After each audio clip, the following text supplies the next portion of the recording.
So Sarah, the Boston Marathon, what does that mean to you? Well, this was the first year that I had ran in this magnitude of a run.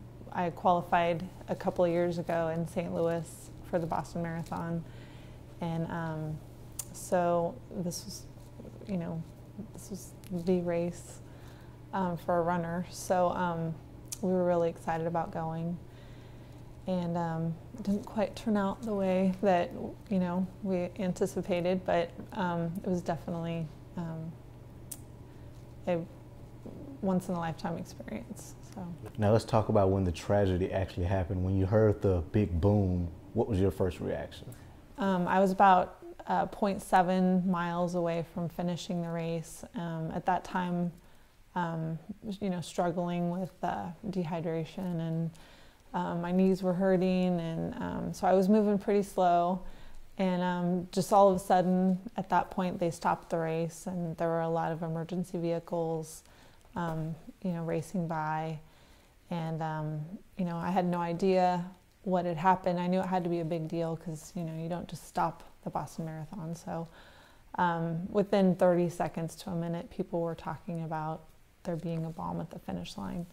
So at that point, hundreds of thoughts come to your head. The last time I had seen Kit and Kale, they were at mile 22, and they said, we'll see you at the finish line. So my first thought was that they were there waiting for me, and I just didn't have any idea, what to think at that point. It was probably the scariest moment I can think of. So.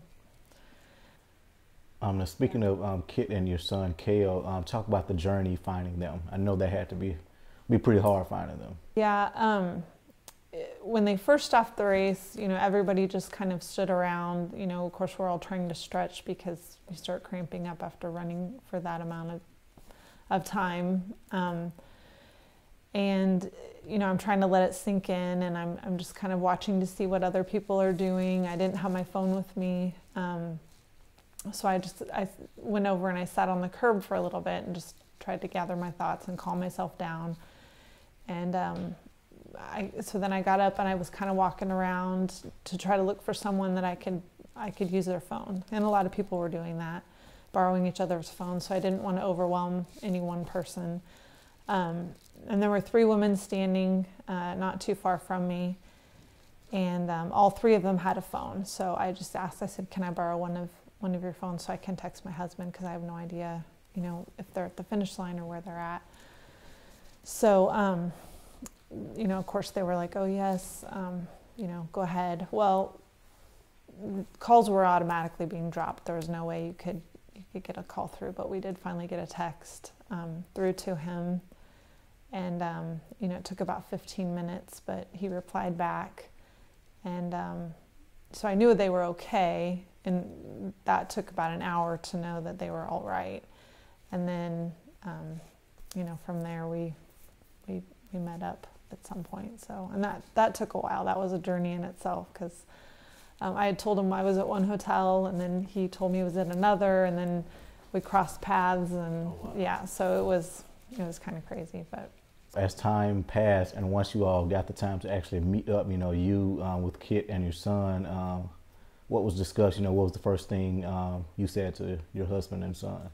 Well, although I knew they were okay through text, all I could think about was seeing their faces. That was the only thing that I was just obsessed with. I was watching the crowd and just watching, for them to, come in different directions. I can remember the women asking me questions, and they would, try to talk to me, but I just couldn't focus. All I wanted to do was see them. So once I saw them, it was just just all kinds of emotions came out, and I automatically started to cry, of course. And that was the first time that my son, my 13-year-old, started to cry, was when he saw me crying. So I don't know that we really said much. We just hugged, and it was just such a relief to have him with me.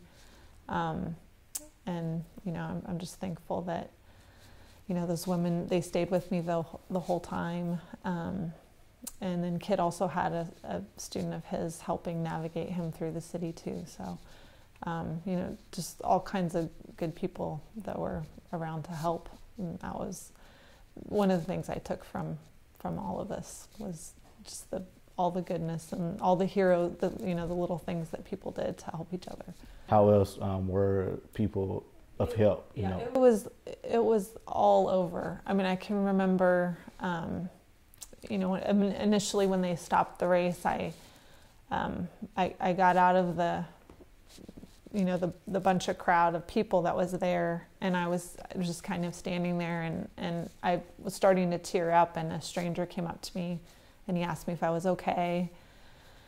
And I said, well, no, not really. And I explained my situation. He said, well, are you cold? And I said, yeah, I'm, because I was very cold, because, once you got into the city, it was a lot colder than when you were in the sunshine, and then, not having as many clothes on as you really should. But also, I remember when we were waiting for them, there was a man on the ground and he was sobbing, and a stranger came up to him and asked him if he was okay.